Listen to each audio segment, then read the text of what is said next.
Sama Sambuddhasa. My homage and veneration to the Blessed One, the fully enlightened One, the Buddha, and also the Dhamma and the Sangha. First of all, I also would like to pay my great respect and obeisance to Venerable Mahasangha, brothers, sisters, and friends of the universe. Today, it is a pleasure for us to come back again with the topic of Upekkha, which we have left for the last few weeks due to the various topics of the contemporary world issues that we have raised and discussed. So today we're gonna talk about Upekkha in English version. And as you already know that Upekkha is very, very important topic in Buddhism, and it is very related in daily life. So that is why our Dhamma talk today is going to discuss about Upekkha in order to for our speakers to analyze, also to point out the meaning, also the application on daily basis, how we can apply the teaching of the Buddha, especially Upekkha, on our daily basis as to achieve a happy life. So first of all, I also would like to pay my respect to venerable speakers who are present in this Dhamma talk room. First of all, I would like to introduce our first venerable speaker, Bhikkhu Dhammasena, Sienghai. And Venerable is the Executive Director of Buddhism for Education of Cambodia.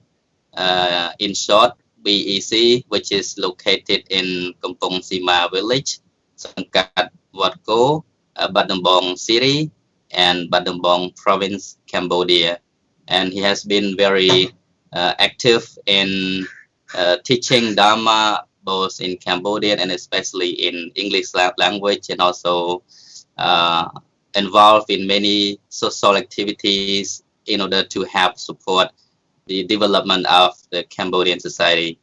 And secondly, we have with us to join the discussion today, Most Venerable Kashyap Khemara.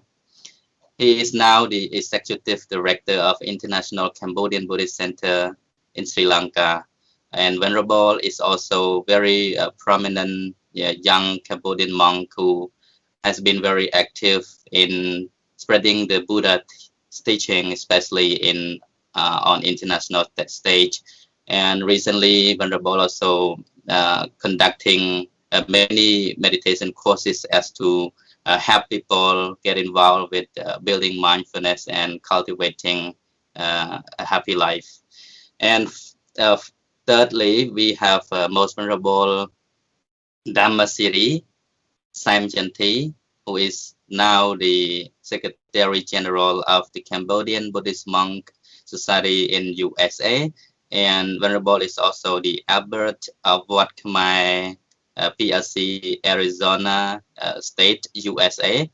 And Venerable also is very prominent in the Buddhist scriptures, especially he has written so many Dhamma books, which are the source to and references to study Buddhism, both in Khmer and English. So we are very honored to have all of you here to join with us today in order to share the discussion about the topic today, which is Upekkha-Equanimity. So in order to go deeper and to understand more in depth about what is Upekkha, I would like to turn the first question to Venerable Sienghai, who is right now live from Battambang province. So could you share with us what is Upekkha and how do you define it? Thank you, listener. Thank you, Venerable Sir. So first of all, I would like to pay my respect to the 3-point gem, the Buddha, the Dhamma, and the Sangha. My respect to our Venerable Master, Theavy, Khemara, and them Chanthy. And hello everyone who are watching our live show today. As you listen to our moderator, we are discussing the topic is about Upekkha. I would like to draw the attention that Upekkha is one of the 4 supplying states, the 4 supplying Dhamma that we say, Brahma Vihara, Brahma Viharato. The first one, it is loving kindness, Metta, and second one, it is compassion, Karuna, and the third one, that is Mudita, compassionate joy. And the last one is Upekkha that we are discussing right now. My question for me is, what is Upekkha? So Upekkha is Pali term. I think it's very hard to understand for you as well because it's not so familiar for you. And it is Pali term. So I can divide it, the word Upekkha from Upa and Ikha. So what is Upa? Upa is close. It's nearby, and Ikha, that is to see. So this is the term that we translate in English. But the definition is that Upekkha is equanimity. Equanimity, this is the exact meaning of the Upekkha. And to understand, we have to know the cetasika which arise with Upekkha, that is Tatra Machadada. So the Machadada is a mental state. So it is the equanimity. And another thing that to make you more understandably, that is a stability or unshakable balance of mind. So unshakable balance of mind, I think, is understandable because in our life we experience a lot of things. First important thing, it is the worldly Dhamma. You know, the worldly Dhamma, that is the 8 worldly Dhamma, Loka Dhamma, Lokator in Khmer language. So we have gain, no gain, we have fame, no fame, we have praise and blame, we have happiness and suffering. So always experience all this Dhamma. So when we are happy, you know, we feel excited, and when we suffering, we feel pain. So to make our mind stable or stability and balance, so we have to practice Upekkha. So this is the definition shortly. Thank you very much. Thank you so much, Master Sienghai, for your elaboration and definition of Upekkha, which I can get in brief.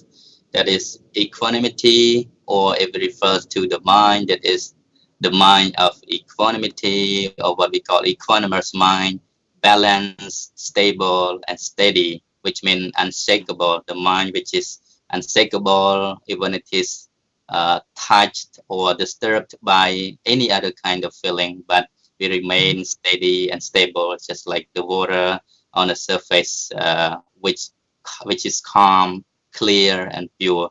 So now again, we also seen in the Buddha teaching, especially in the Buddhist scriptures, in the Tripitaka, we have seen so many words of Upekkha has been used in almost everywhere. So last time we have already talked in the Khmer version talking about Upekkha, which discussed in many other places like the 10 perfections, Upekkha Vedana in Abhidhamma, Upekkha also, which is in the application of mindfulness or concentration, Upekkha in the Sampochanga, the 7 factors of enlightenment. So we have seen so many places that talks about Upekkha, but right now I would like to turn the question to Most Venerable Sam Chanthy from Arizona, USA. I would like you to share your perspective about the Upekkha, which is discussed in the 10 perfection. Why is it so important that Upekkha, as one of the techniques to gain enlightenment, as for all the Buddhas, to be able to gain fully enlightenment, the Bodhisattva has to practice the 10 perfection, which is one of them is the Upekkha, or the perfection of equanimity. Please, Venerable. Thank you very much for the question. First of all, I would like to pay my deep respect to the Triple Gem, Buddha, Dhamma, and Sangha, and my veneration to all the most venerable Mahasangha, especially our distinguished talker, speakers, and moderator, and all people, Dhamma friends. Yes, today I have again opportunity to come here and talk about Upekkha-Equanimity. So, as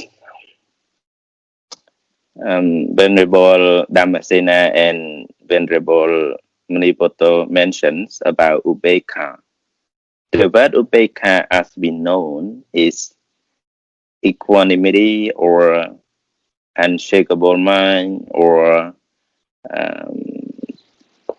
steady mind and balancing mind. It is the means of Upekkha. And Upekkha is classified in many types. But in the perfections of the Buddha, as we know, there are 10 perfections, starting from Dana Parami, the charity or the perfection of charity or giving, sila, nekama, panya, virya, etc., until the Upekkha. Upekkha Parami, it is the perfections of equanimity. That is the most difficult and the most necessary for all perfection. If other perfection from Dana Parami, Sila Parami, Nekama Parami, Panya Parami, Virya Parami, Satya Khanti, Athitan, Metta Parami is not covered by Upekkha Parami. So all the Parami is reach the ultimate Parami, ultimate perfection. So it is fulfilled because of Upekkha, equanimity. So what does mean Upekkha in Buddha's perfections? Actually, if we say about Upekkha, we have to say about Metta, Karuna, and Mudita also. But we all know already about Metta, loving kindness, compassion, Karuna, and altruistic joy, Mudita, or sympathetic joy or gladness, as we mentioned previously. But Upekkha is related to each other, especially the highest state of mind. It is just only state of mind. So, as Venerable Dhammasena mentioned, Upa and Ikka. Upa means closely or to go, and Ikka means to see or to view or to look. So literally, Upekkha defined as viewing impartially or viewing closely. It means the mind is neither attachment nor aversion. Attachment, aversion, or laxity or excitation is not in the terms of Upekkha. And Upekkha is just only balancing mind, the state of balance of mind. And Venerable Vasubandhu in his Abhidhamma Kosa has mentioned about 3 steps three types of Upekkha. And he defined Upekkha as equanimity, as the abiding in rest and free from all mental lassity and excitation. Upekkha can be, as according to Vasubandhu explanation, Upekkha is three types, like the awareness appearing with intermittent legacy and excitation. And the second one is arising at risk, which does not occur when hesitancy exists. And the third one, spontaneous equanimity, which is free from all doubt. And it is the types of Upekkha that we mentioned. Actually, we mentioned in Bahu Vedana Sutra, discussed by the Buddha in Majjhima Nikaya, classify Upekkha in tenfold, as we mentioned in Cambodian language. But here, just only mention threefold is enough that we have to discuss. And among the threefold, Upekkha in perfection is just not only neutral feeling or only balancing in feeling, but a steering virtue implied to that. So Upekkha embraces all good and bad, love and unloved, agreeable, disagreeable, pleasures, pain. It is all the Loka Dhamma, worldly things. Loka Dhamma, worldly thing, that it is like something happen every moment and usual thing in the world that all human beings face. Buddha himself classified Upekkha Parami, or perfections of equanimity, as in Lo Mahansaka Charya or Lo Mahansaka Sutra, that the Buddha was an ascetic and was displeased and pleased by the village children and the village men.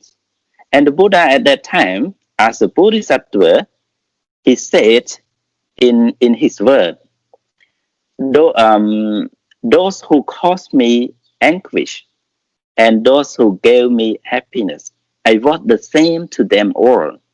Kindness and anger did not exist. That is Upekkha. And he said that, Sukatoke tola puto, yaseso ayasesuja, sappatha samago homi, esame Upekkha parami.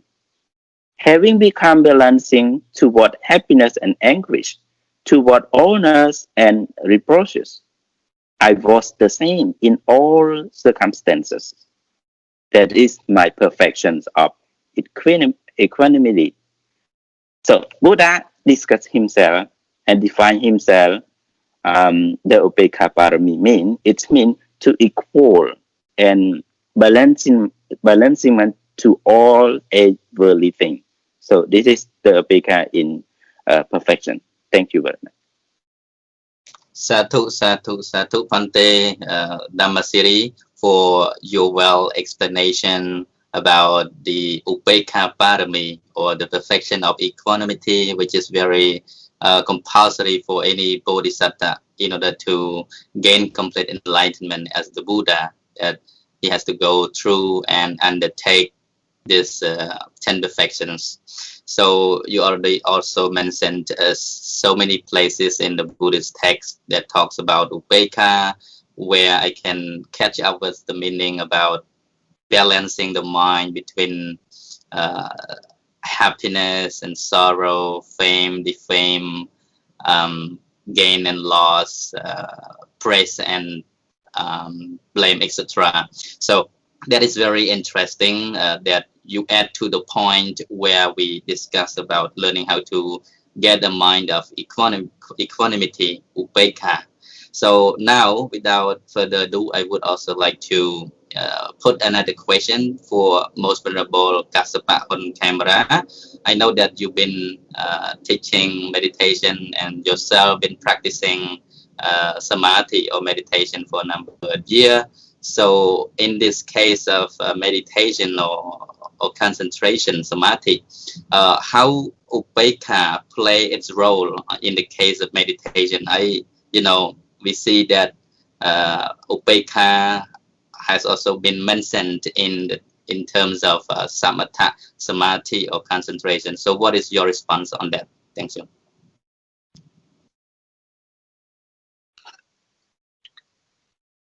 May my homage to the Buddha, Dhamma and Sangha, and my dear Venerable Sirs, especially Venerable Dhammasiri, Venerable Dhammasena, and Venerable Muniputto, and the devotees who are watching us online. And thank you very much for the question. So, to my mind, to the best of my knowledge, according to Buddhist philosophy, Upekkha or equanimity is defined as the equilibrium of the mental state. So, and it is very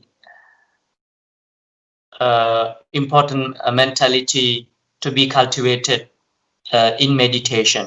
So, I'm sorry, in terms of meditative practice, Upekkha can be, I'm sorry, can be classified into three phrases to be elaborated. So the first one, I mean, from the basic level, as you know, that every single of meditator practices mindfulness of breathing. So meditators are recommended and advised, to remain equanimous while they are observing the breath. So the technical phrases using in order to related to or refer to equanimity is merely observing the breath without reaction, without judgment, without criticism. So, I mean, on this basic mental state, we are taught to train, remain equanimous or remain non-reactive to any kinds of distraction or any kinds of thoughts or emotions which are arising during the meditation. Not only the mental states, or it can be psychic irritants, it can be mental turmoils. So all the disturbances, it can be internal and external. I mean, while we are in meditation with eyes closed, with crossed leg, we train ourselves to remain non-reactive to whatever is occurring while we are meditating. So this is the basic state we are cultivating, we are strengthening our equanimity before we reach to the highest level of meditative absorption or dhyana. So this is the basic level, but in order to stabilize the equanimity or upekkha, you need wise reflections, or in Pali, yonaso manasikara. So it is very important mentality, going side by side with the equanimity. So equanimity cannot be, cannot stand alone without wise reflection, because wise reflection is the stabilization mentality, to keep equanimity arise and to balance the mind. So this is the basic explanation in terms of practicing breathing exercise, and you know it very well. So let me repeat again. So the technical phrases we use to remind the meditators or ourselves if remain equanimous, non-reactive, just observe the breath without reaction and criticism. This is the way we train ourselves to remain equanimous or remain in Upekkha. So the second point I want to make is Upekkha can be cultivated up to the dhyana, meditative absorption.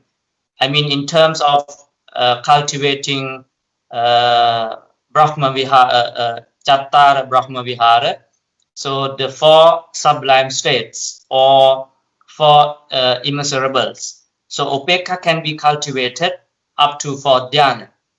And Upekkha is not in first or second or third dhyana, it is in fourth dhyana. But as Venerable Dhammasiri mentioned, Upekkha cannot be cultivated alone without the foundation, without the assistance of loving friendliness, metta, compassion, karuna, sympathetic joy, mudita. So in cultivating four sublime states, I mean in practicing meditation to reach the dhyana or the highest concentration, you need to cultivate these four together, I mean gradually. First is metta, then the final one is upekkha. But without practicing from the basic level, you cannot reach the highest level. So the final one, what I want to elaborate is, you know that, I mean from the basic level where we practice non-reactive mentality, in mindfulness of breathing exercise, when we are qualified enough to reach, the highest level of concentration, our upekkha, our equanimity is very pure, is very wide, is very bright. But as I mentioned earlier, it can't stand alone. I mean, upekkha in fourth dhyana or in fourth meditative absorption becomes bright and pure because of the support of mindfulness.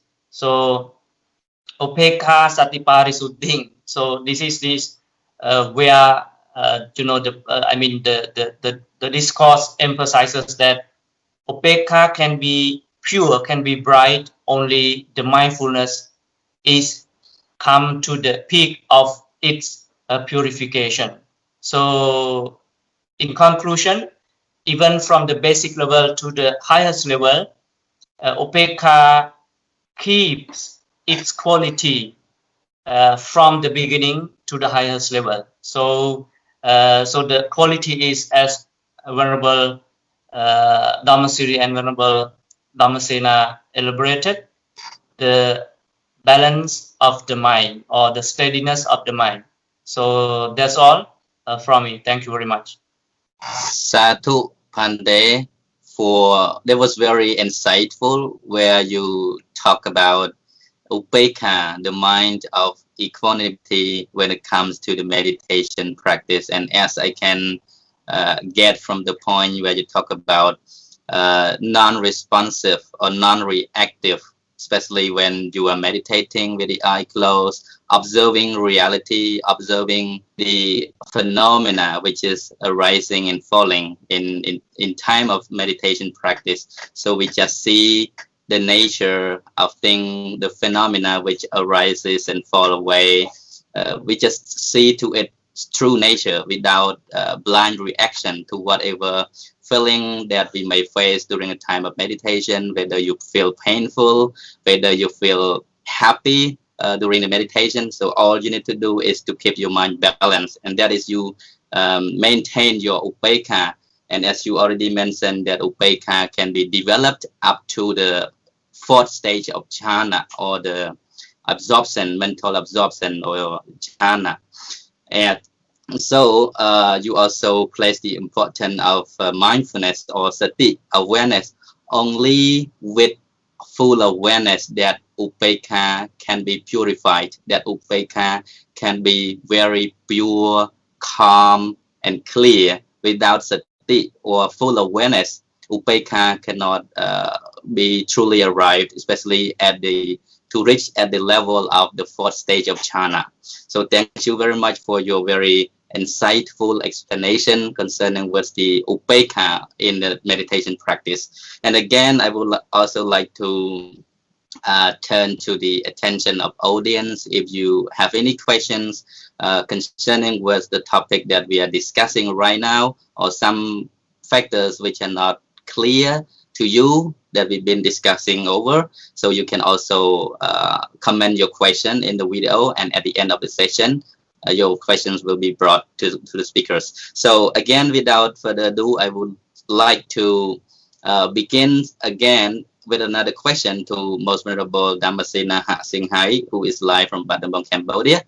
Well, we have talked a lot about the meaning of upekkha, and upekkha, which is mentioned in the 10 perfections, the 4 immeasurable abhamanya or Brahma Vihara, and in meditation practice. So right now, I would like to know about the way to apply upekkha onto daily life, especially, because we face so much things concerning with the everyday life. Sometimes we face happiness, sometimes we face unhappiness, sorrow. So life is about always about the ups and downs. This is the vicissitudes of life.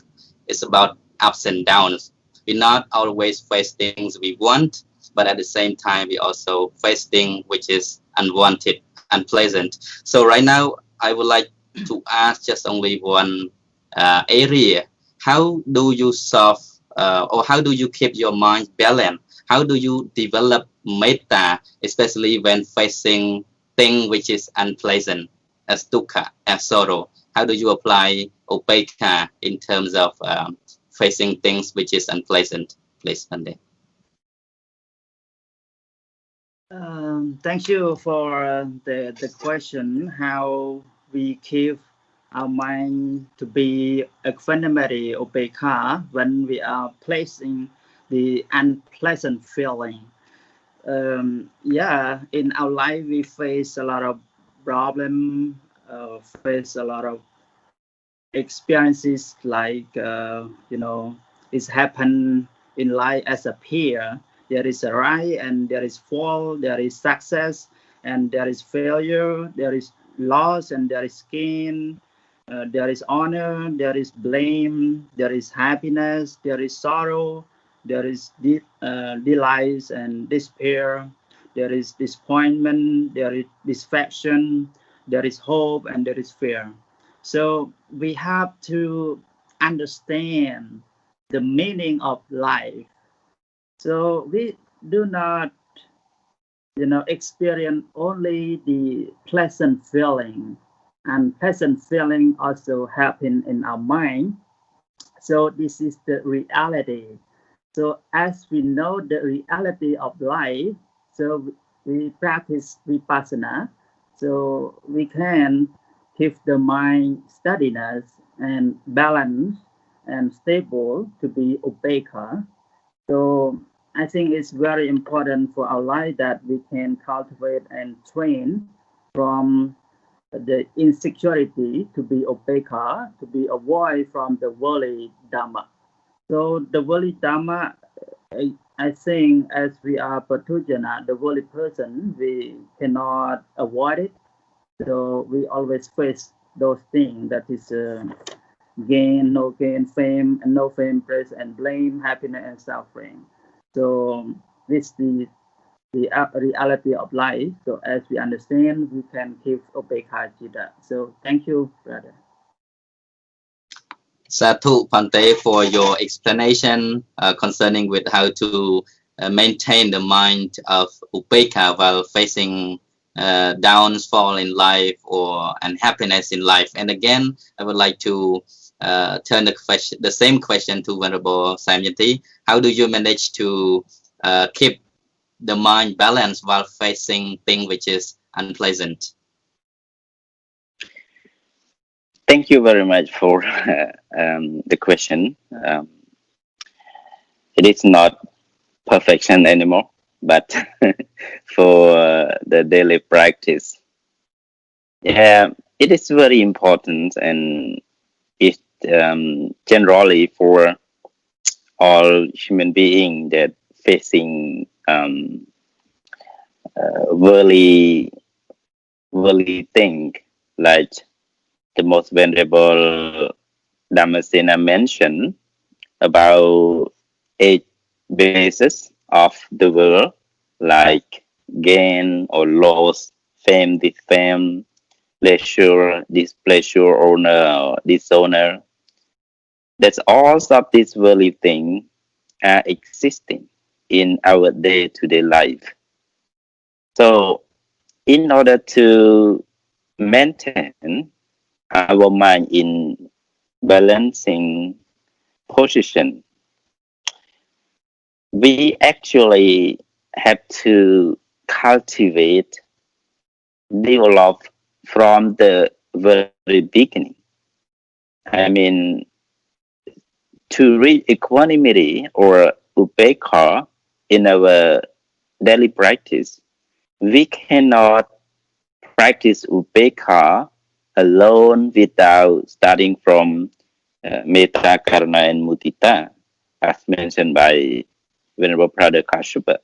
So it is very important that we understand that one may think that upekkha is very easy to practice. Why? Because they think that, every human beings in the world faces karma. So in front of suffering, they said, it is just only karma, just only karma. That's a past action, previous action that we have done in badly. So I don't mind about that. So I don't happy or I don't suffer along with all of these things. But it is not easy like you think. Upekkha in our day-to-day practice is to understand the reality of the world natures. Understand the realities of the Dhamma, the natures of everything. So, without attachment and aversion, upekkha is in balancing. You have to develop first loving kindness. Without loving kindness, you cannot gain another thing, another step, compassion or gladness. So no space of those 3 steps, metta, karuna, and mudita, you are not easy to reach equanimity. So the minds of the person who stays still, it doesn't mean he can upekkha. But we have to see what is action, what is mind, and what is consideration. So if you think that just only stay still, just only not working, not acting, react to something, situation is gaining upekkha, is not totally correct. Because upekkha can be misunderstood by passion and by unintelligence or delusion. Raga and moha. Raga means passion or and moha, the delusion or unintelligence, is the close meaning of upekkha. With ignorance, you can be said also, you can confuse about upekkha also. In the passion, you can also confused with Upekkha's mind. So that's why to apply our practice of Upekkha into their life, we have to practice along the Metta, Karuna, and Mudita. So when we face suffering and we face the over joyful thing, we have to consider, in this karma, in this the Dhamma, the law of the birth, and we have to study, we have to understand, developing, learning, and practicing, not just only placing the mind in middle, in balancing without knowing, without understanding anything, but to practice along Metta, Karuna, and Mudita, and then you can place the Upekkha Chitta, Upekkha mind. So Upekkha in day-to-day life is to maintain, to understand the reality in the universe. Thank you very much. Sadhu Bhante for your explanation in terms of Upekkha to be applied in daily life, especially in terms of when we face the downfall in life, especially when we face sorrow, thing which is unpleasant, unwanted, loss, failure, or many kinds of things which is negative that happen for us in life. I know that it's very hard for us to keep the mind balanced when we face the downfall in life, especially we lost job, maybe the failure in business, or maybe failure in education, or the breaks of friendship, anything which is negative in life. We know it is very hard to keep the mind balanced, while at the same time it is even harder to keep the mind balanced when facing the success. I know that in worldly life, people may think that thing which is negative, thing which is unpleasant, suffering, dukkha, it is to be got rid of. But sometimes ordinary people, Puthujana, we never think that success or happiness is also bound us to suffering, which is why we don't really understand the concept of equanimity or the mind of Upekkha. So because it is very deep in the teaching of the Buddha, when we talk about Upekkha, to keep the mind balanced or to be equanimous means not being attached to the happy feeling, pleasant feeling, or being agitated in the unhappy feeling.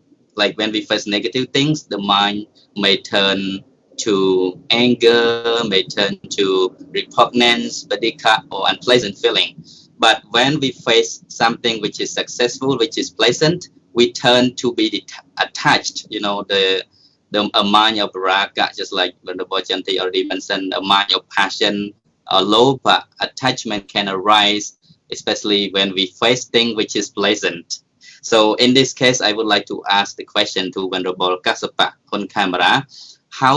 What is your technique to deal with the mind of lopa, especially when you meet something which is pleasant, when you succeed over things? For example, some people may gain a lot of money, some people may win a lottery, some people may face any success in life, and sometimes they become over happy, which in turn they lost the balance of the minds. And in the Buddha's teaching, this regard as unwholesome, akusala too, when you are happy with things which is pleasant, because it is from the root of lopa. So how do you deal with the mind of lopa when trying to develop the minds of Upekkha, please?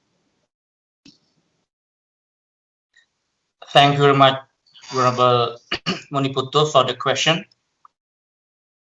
Let me explain from the practical and the basic level of applying equanimity or upekkha on the daily basis. But as I mentioned earlier, in order to cultivate upekkha, you need to cultivate, or you have to develop the right attitudes, or in Buddhism you can call it wise reflection or yonaso manasikara. So yonaso manasikara is the basic level of wisdom, but it is very useful to cultivate upekkha.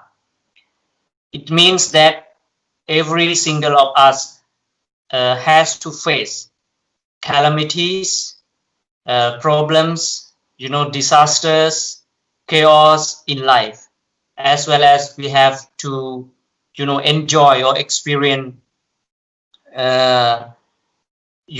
fortune, happiness, success in life. So when you understand that this is the nature of life, life is composed of failure and success, loss and gain, insult or compliments. Simply, life is composed of ups and downs. So when you rightly understand and comprehensively realize that this is the nature of life, and every single of us should or has or must run into the problems.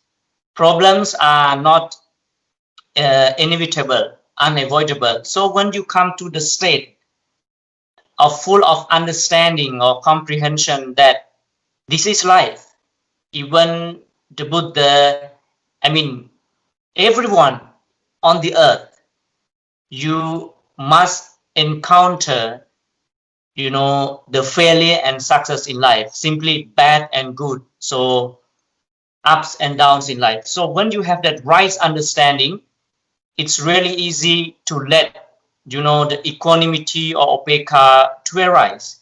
Otherwise it's really hard to cultivate upekkha. So from my experience level of practicing meditation, is what I have trained my mind is I train my mind not too excited, not too much excited, at the pleasure. So happiness, it can be any forms, it can be any size.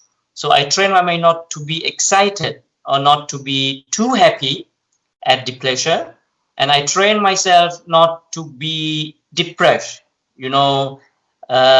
at the pain. So when I say pain, or I can say suffering, it can be different from it can be different form, insultation, criticism, judgment of our life.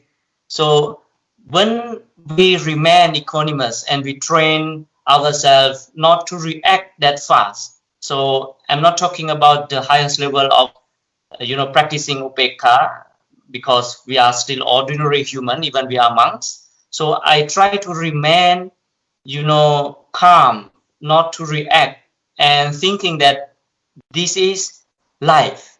So in Buddhist term we call it karma, but karma, according to some Buddhist scholars, it sounds like negative, but from the positive point of view, karma is about actions and reactions, or cause and effect. So whatever we experience in life, it's not new thing to to life. This whatever we are experiencing right now or in the future are the causes of our reaction in the past. Or so when I say actions, it can be mental, verbal, and physical. So this is the right understanding you need to cultivate, to experience, to apply the equanimity or upekkha in life. So first you have to accept this is the reality. You have to face bad and good in life, success and failure. They are inevitable or unavoidable. So this is the first step to cultivate upekkha. And then I remind myself that problem is not the problem. So my reaction is the problem. So when I remind myself by using this phrase, so it reminds me of the teaching of the Buddha to let me to sit for a while and reflect all the natural phenomena happening in my life. So and the final phrase that every single of us knows is all beings have actions and reaction or karma as their own. It means we have our action and reaction. So I mean, problems, bad things don't happen only to us. It happens to everyone. So when we generalize, when we generalize the problems in our life to everyone, so we can feel, to some extent, the equanimity, equanimous state of mind. So this is the technique. This is the experience I apply on my daily basis. So that's all from me. Sadhu Pante Kasapa for sharing us your wonderful thoughts concerning with how can we maintain the mind of Upekkha while facing thing which is pleasant, which is rooted from attachment, lopa. So you mentioned we need not to get so excited over what is happening, especially in terms of success or happiness. So instead we should just stay calm, stay still and steady without response. Like you use the word non-responsive, and last time I heard you use the word the base response is non-response, which means in this case Upekkha, it does not mean that non-responsive is inactive.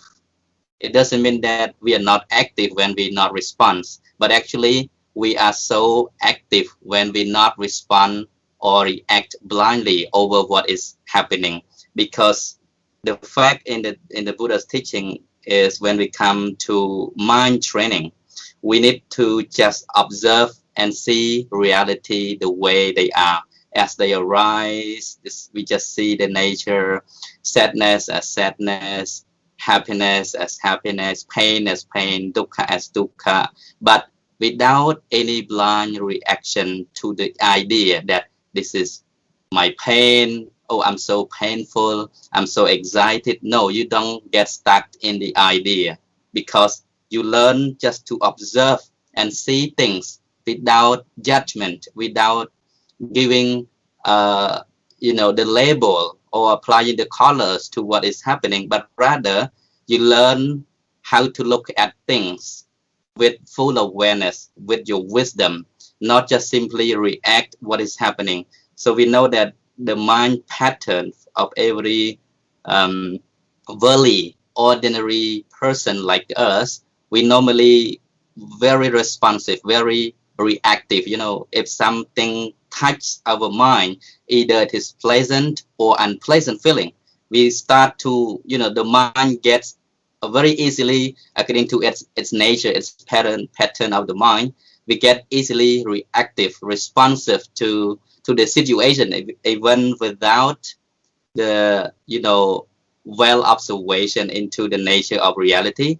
We just try, to react the way the nature of the mind is. So in this case, learning about Upekkha and trying to develop Upekkha on daily basis is very helpful, is very useful for us in order to cut the root cause of the samsara. In this cycle world, the round of dukkha is endless just because we don't know the root of the mind, which stem from ignorance, which stem from our hatred and attachment. So if we learn to keep the mind balanced with Upekkha, we just simply see things the way they are without our judgment or giving a label or reaction to whatsoever.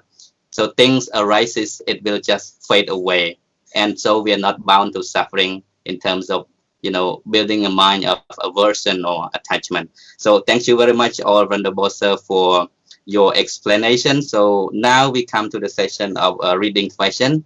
So I would like to just have a look at the question from the audiences. Okay, there is a question from, looks like Venerable, yes, so Thon Sung. Good evening from Tuol Tumpung Monastery.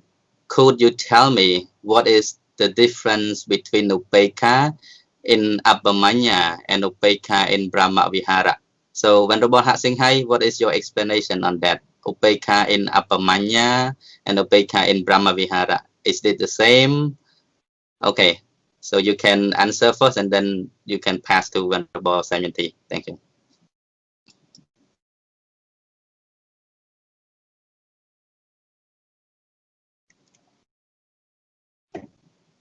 Oh, sorry, I cannot hear you. Continue.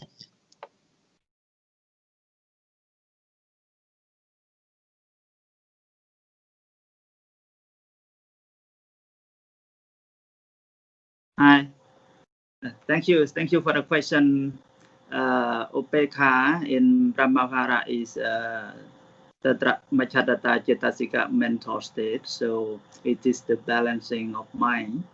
So yeah, this is my answer. So what about Chanthy, please?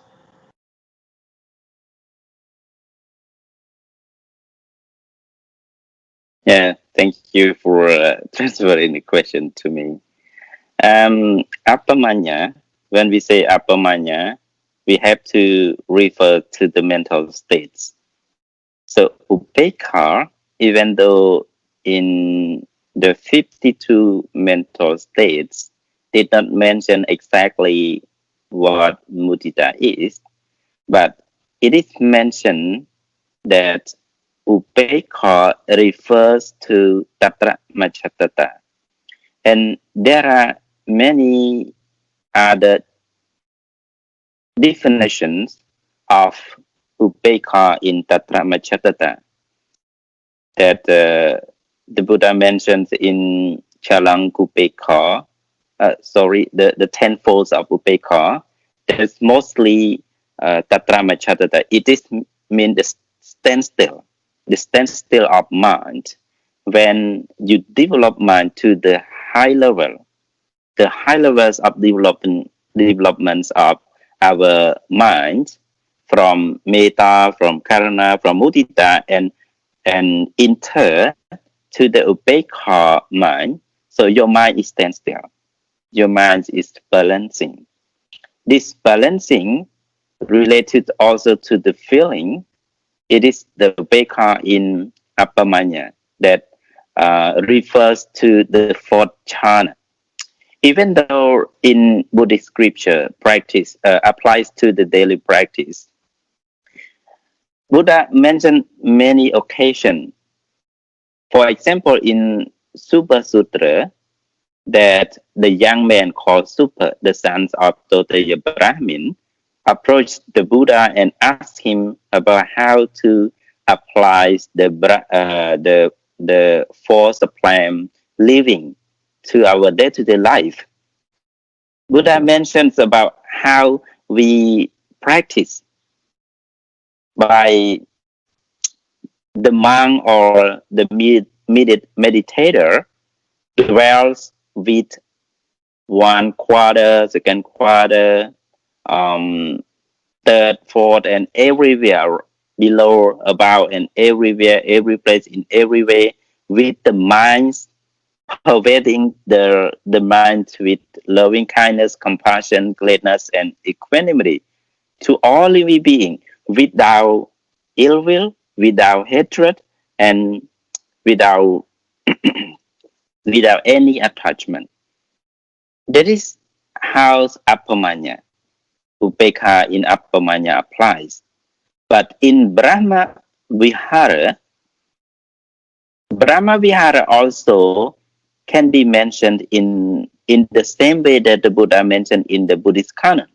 But in day-to-day life that we have, that we all know about how we practice, especially the Dhamma talk, the Dhamma speaker, like Dhammika in all every spaces, talking about how parents applies the Brahma Vihara to their children.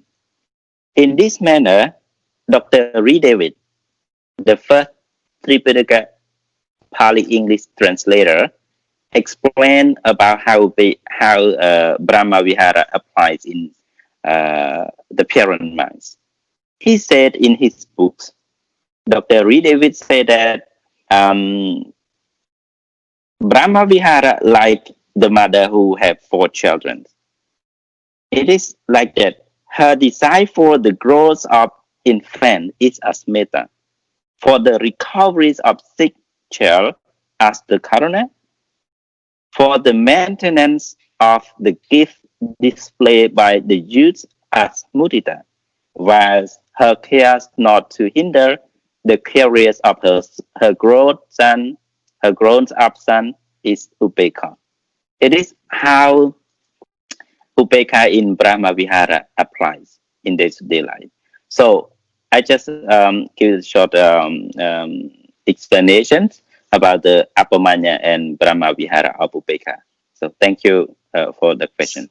Sadhu Pante for answering the question, and I think the questioner would already got the answer, but I just would like to repeat again concerning what Venerable has mentioned. Like we have seen, like the Apamanya has been used like similarly with these 4 qualities of Dhamma, which is the 4 Brahma Vihara. Sometimes we call Apamanya, and especially in the meditation practice among the 40 objects of meditation of Samatha, we also see the 4 Brahma Vihara that we can practice to attain the concentration or jhana. So sometimes we see Apamanya has been used in the Bidhamma, especially in the mental factors. Among the 52 mental factors, we see Apamanya. There are 2 Apamanya, 2 immeasurables in the mental factor, which is metta, compassion, and mudita. Metta, loving kindness, and karuna, compassion. So these are the 2 Apamanya which act as mental state, cetasika. So whereas the Brahma Vihara, 4 Brahma Vihara is used in the object of meditation among the 40 objects of samatha. So that's pretty much Venerable has already mentioned. So I would like to move on to another question from Sister Han Kunthia, and this question for Venerable Kashyap. When sati arises, is it is enough to overcome the unshakable mind or unwholesome, right? Why we still need to develop upekkha? How is it different? So I hope you get the question, like because your sati, your awareness is already there in order to keep your mind balanced. When you have sati, your mind is balanced. But why do we need to, we still need to practice upekkha? Can you have answered that, Ante, please?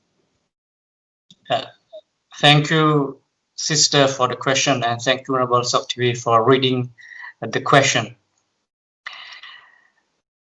Let me explain the role of mindfulness. The role of mindfulness in meditation is to bring or to strengthen or to balance all the mentalities, especially wholesome thoughts, wholesome consciousness. So according to the Buddhist philosophy, when there is a mindfulness, or when the mindfulness arises, are the wholesomeness or other wholesome thoughts or emotions or consciousness will arise. It means the role of mindfulness is to bring the wholesome consciousness or kusala citta. So, from that point, mindfulness alone is not enough according to the Buddhist perspective. The term meditation is to cultivate the wholesomeness. So mindfulness is only the place, only the mentality or mental capacity to bring the all wholesomeness together. So when there is mindfulness, there is Upekkha also. And why we need Upekkha? Because Upekkha is the equilibrium of mentality. So it balances, your mind not to react to the bad emotions, not to react to the good emotions. But the role of mindfulness is to know what is bad, what is good. So mindfulness is like a bodyguard or manager, and he is the one managers now there must be Upekkha, now there must be metta, now there must be wisdom. So the role of mindfulness is to know everything, and he's the one who has the ability to distinguish what is bad, what is good. So when the mindfulness is bright and very comprehensive, what kinds of thought, wholesome thought, bring to the state of mind. So in fourth dhyana, the mindfulness will bring the Upekkha. And you know why? Because mindfulness alone is not enough, as I told you, because Upekkha is the mentality to balance the mind, not to react. But in fourth dhyana, it's very pure. It's very pure. And when the mindfulness arises, the Upekkha is there, because even it is not mentioned in the first dhyana, but according to the experienced meditators, they explain that Upekkha is cultivated from the beginning when you sit for meditation. So in conclusion, you need mindfulness, and you also need equanimity, because they play different role in terms of purification the mind. So that's all from me. Sadhu Pante for answering the question. And I believe Sister Kuntia got the answer. And I just would like to give a little bit of comparative question, because she asked, like, you already have full awareness, which in terms like your mind become more developed, become more stable with wholesome state when the sati is there. But why you still need to develop Upekkha? Because Upekkha can be purer and purer, so you can always keep developing it, like gradually, eventually. Just the same comparison, like some people ask, you are already happy, why you need more happiness? So my question is, don't you want to be happier? Don't you want to be happier than that? So that's the same apply to the question. And I would also like to correct my mistake. Yeah, I was talking about the two immeasurable, which is mentioned in the mental state, Cetasika. So it is Karuna and Mudita, not Metta and Karuna. I'm sorry, two immeasurable in the Cetasika, which is Mudita and Karuna. Thank you. And I believe there is another question from Sister Chok. We might understand, I think this question for Venerable Hon Khemara again, who is the meditation teacher. We might understand the significance of equanimity, yet to develop the state of equanimity is not that easy, because throughout our life we have been reacting all the time. Would be Vipassana the only answer to help us developing equanimity? How would Venerable Sir kindly have to give advice to willing on how to develop equanimity in easy steps if those never practice Vipassana? So I believe this question we can turn to every speaker, but let's start from Venerable Hon Khemara as the last message for the discussion today. I would like to have your last message, especially concerning with how to develop Upekkha in daily life concerning with the meditation practice, please. Thank you, my Venerable Sir, for the question, and Sister for posing the question.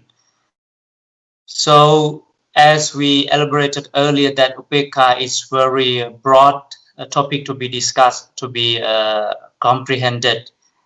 And your question is very important and highly appreciated. How we apply or practice Upekkha on the daily basis. I mean, as I mentioned earlier, first you have to accept the reality. This is very important. You have to keep in mind that you have to accept reality. Without accepting reality, you cannot cultivate equanimity. So the reality is life is composed of ups and downs. So when you openly accept the reality, okay, so the mindfulness is there.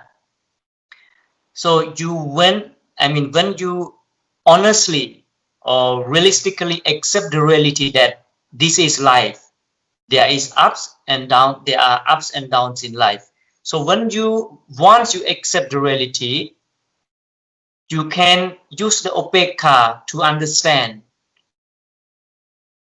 I have to, I must, this is the word I use, I must face, I must encounter the difficulties and calamities in life as well as I experience the success and the happiness in life. So when you have the right understanding to accept the reality, the Upekkha is easy to be cultivated. So this is my answer. You need a right understanding. You need to accept the reality.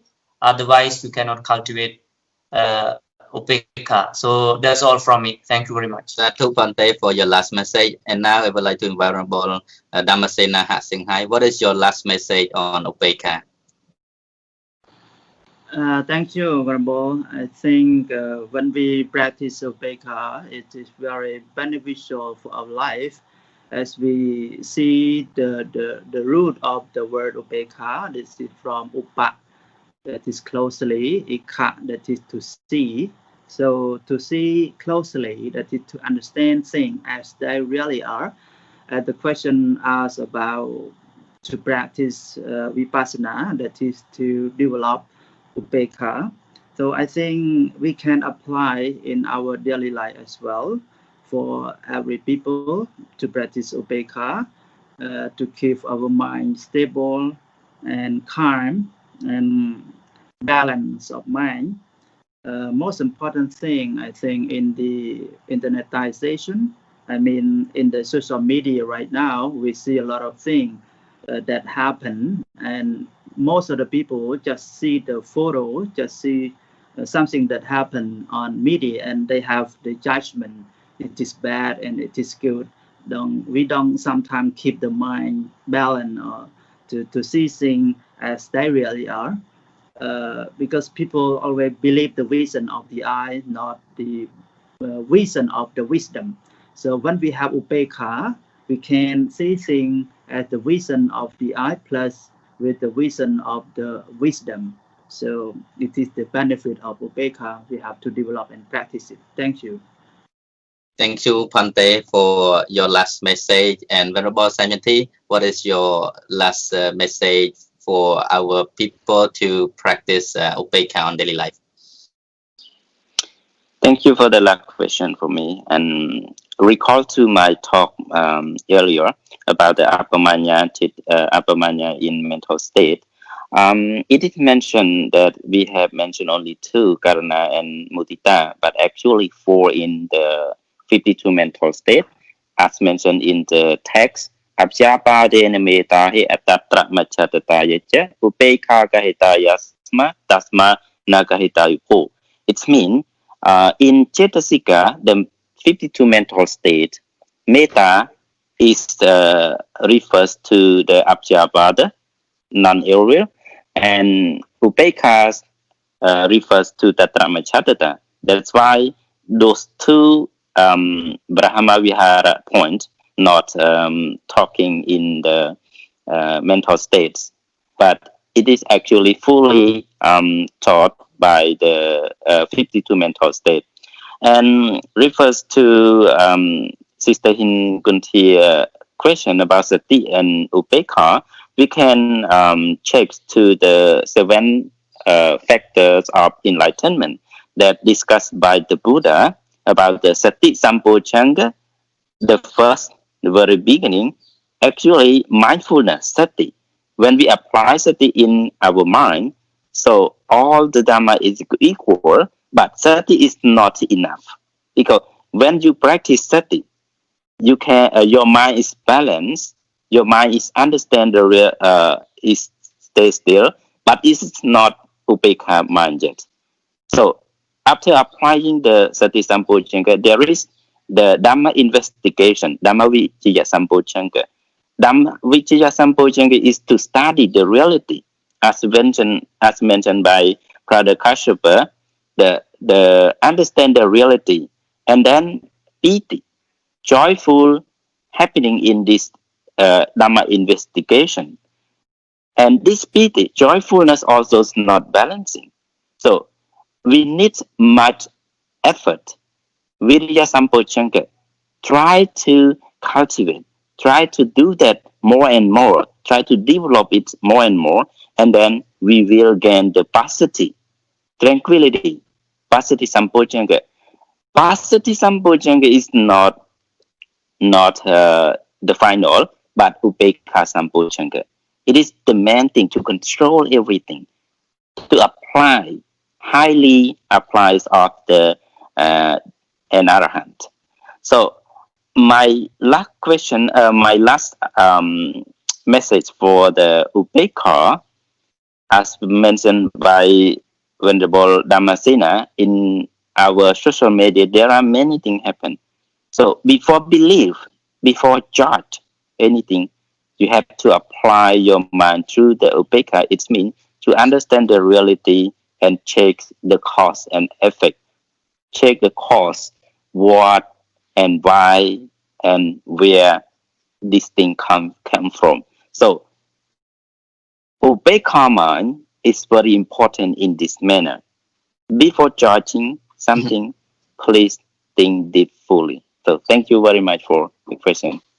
Sadhu Phante Samyanthi, and I would like to thank you all venerable speakers, Venerable Dhammasena Sienghai, who is live from Battambang province, Cambodia, Venerable Samyanthi, who is live from Arizona, USA, and Venerable Khemara, who is live from the Buddhist Vipassana Turya of the Kingdom of Cambodian. And I can see now he is adjusting his camera, capturing the image of the Buddha's relics from the Vipassana Turya Center located at the Odong Mountain, and it really reminds me, I really miss so much the place where we have been, especially it is the most sacred place to pay homage to the Buddha, because the relic has been brought from the Sri Lanka.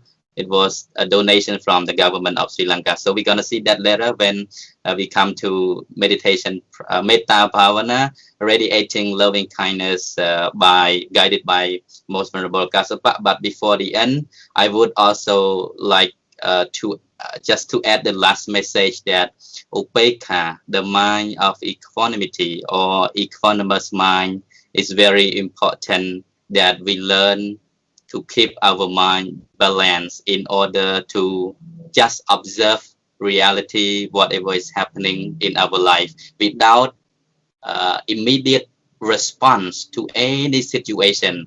When you hear something either pleasant or unpleasant, happy or sorrow, you need to stay still, because only stay still, you will see through the problems very clearly.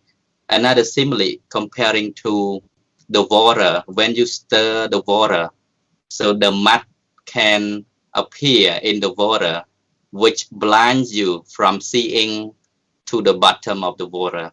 So to have your mind balanced, it's just like when you just allow the water to stay calm and steady without stirring. if the water keeps stirring, you cannot see clearly to the bottom of the water because there are mud and, you know, some obstacles which bind us from seeing reality. So in the same way, when coming to mental development, training the mind, we need to stay calm so that we can see things clearly, see things at the root level, not simply just by our Mangsajakku or the fleshly eye, like Venerable Dhammasena has mentioned. We need to see things also with the eye of wisdom, which is Panyajakku. So this is important to keep the minds of balance in order to see things the way they are, not simply just react. Immediate response is not gonna help you solve the problem. Instead, it will double more problem when you keep the habit of reacting, responding, reacting, responding. It's not good for us. So here you should try to learn to keep your mind balanced, trying to just see things, observe things without responding. Okay, so problem will cease because everything arises just to pass away. When you don't hold on to the idea or attach to those things, so it will just perish away, right? But things will stay if you hold it on. Like happy, you are happy and you hold on to the idea, oh, I'm happy. So it gets overexcited and excited. So you lose the balance of your mind. Again, when sorrow, suffering, sadness arises, so you hold to the idea, oh, why I'm like this, why I'm so suffering, why I meet only failures. So you hold on to the idea and that will last long. The suffering will last long. Stressful, depression will last long. So the lesson we learned today from the discussion is that learning to balance your mind amid the situation, either pleasant or unpleasant, suffering or happiness. You just see it as it is. Suffering as suffering, happiness as happiness. You don't attach your mind to those very ideas so that you don't get stuck in this contemporary world which bounds us to suffering. So you just observe things and then let it go. So it will disappear as it arises, it will fade away. So finally, I would like to also apologize for any shortcoming or any mistake we might have committed due to the lack of knowledge or due to the lack of our awareness. So I would like to apologize from all audiences and all intellectual people around the world who have been watching attentively to our Dhamma talk. And also would like again to thank you all most venerable speakers for spending the time to join the discussion today and share the knowledge for the sake of our people. So finally, I would like to invite Venerable Kashyap Khemara, who is right now live from the Vipassana tour of the Kingdom of Cambodia. So Venerable, please guide us with the Metta Bhavana. Thank you.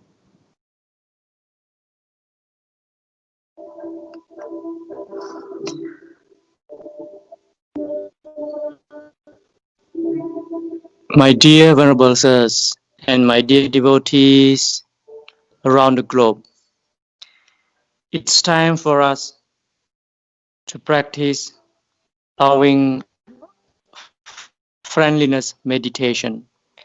Please close your eyes and find a very comfortable posture.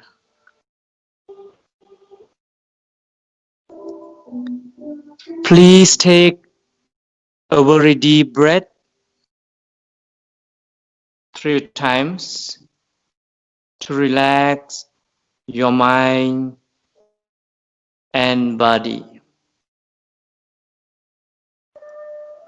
Just be happy and merely observe the breath as the way it is. Observe the breath without judgment, without criticism, but just observe the breath as the way it is. Don't try to manipulate or dominate the breath. Just let it flow as the way it is. You are the observer without reaction and judgment.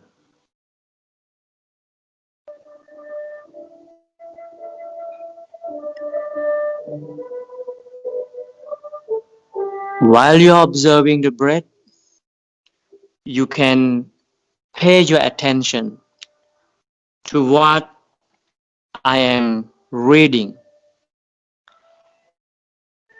May I be well and happy.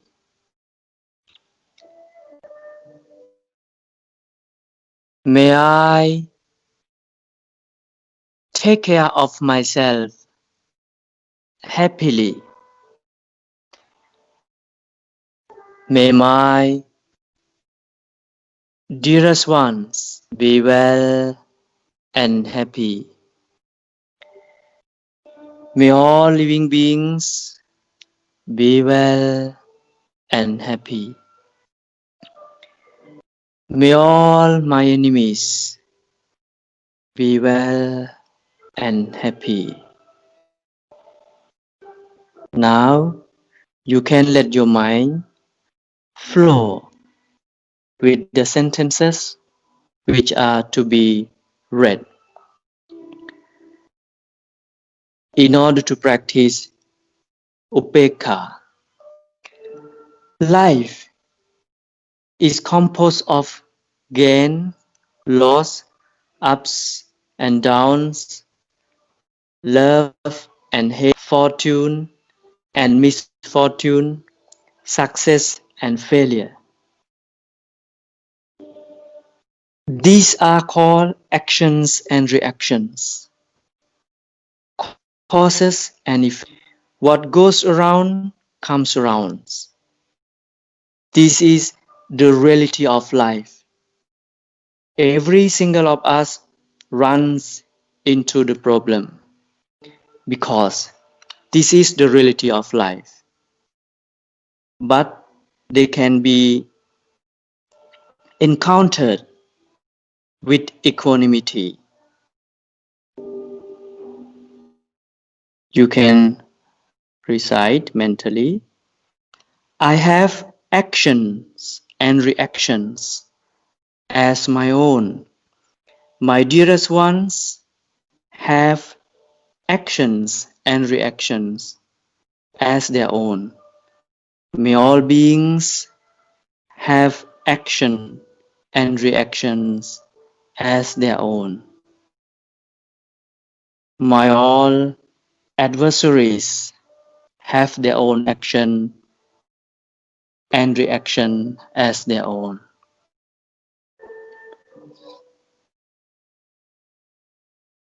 Before you open your eyes, please take very deep breath 3 times slowly.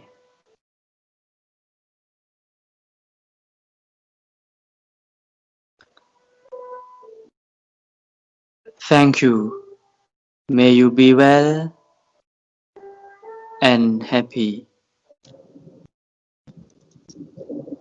Sadhu, sadhu, sadhu. Well done, well done, well done. May all beings be happy. Good night.